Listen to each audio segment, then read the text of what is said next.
পুরো বিশ্বকে সামরিক শক্তিতে শাসন করা আমেরিকার অস্ত্রভান্ডার কি সত্যিই ফুরিয়ে আসছে?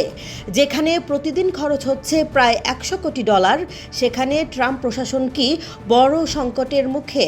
নিউ ইয়র্ক টাইমসের এক বিস্ফোরক প্রতিবেদন কাঁপিয়ে দিয়েছে ওয়াশিংটনকে। কিন্তু কেন এই পরিস্থিতি? ইরানের সাথে চলমান উত্তেজনায় মধ্যপ্রাচ্যে নিজেদের শ্রেষ্ঠত্ব ধরে রাখতে গিয়ে হিমশিম খাচ্ছে যুক্তরাষ্ট্র। প্রতিবেদন অনুযায়ী গত কয়েক মাসে ওয়াশিংটন তাদের বৈশ্বিক সামরিক মজুতের একটি বিশাল অংশ ব্যয় করে ফেলেছে। পরিস্থিতি এতটাই বেগতিক যে এশিয়া এবং ইউরোপের জন্য বরাদ্দ করা সামরিক সরঞ্জাম এখন তড়িঘড়ি করে সরিয়ে আনা হচ্ছে মধ্যপ্রাচ্যে। অর্থাৎ একদিকে নিরাপত্তা নিশ্চিত করতে গিয়ে অন্য দিক অরক্ষিত করে ফেলছে পেন্টাগন।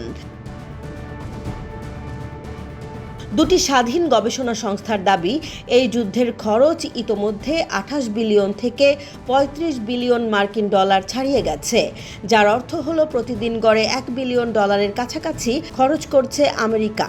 বিশেষজ্ঞরা বলছেন, মূলত 3 ধরনের অত্যাধুনিক অস্ত্রের ঘাটতি দেখা গেছে: প্রিসিশন স্ট্রাইক মিসাইল, নিখুঁত নিশানায় আঘাত হানার ক্ষেপণাস্ত্র; ATACMS, ভূমি থেকে উৎক্ষেপণযোগ্য শক্তিশালী মিসাইল; প্যাট্রিয়ট ইন্টারসেপ্টর, আকাশপথের হামলা প্রতিরোধে সক্ষম প্রতিরক্ষা মিসাইল। এই অত্যাধুনিক অস্ত্রগুলো চাইলেই রাতারাতি তৈরি করা যায় না। এর উৎপাদন প্রক্রিয়া অত্যন্ত জটিল এবং দীর্ঘমেয়াদী। পেন্টাগন তাদের উৎপাদন শিল্পকে গতিশীল করার চেষ্টা করলেও বর্তমান চাহিদার তুলনায় তা নগণ্য।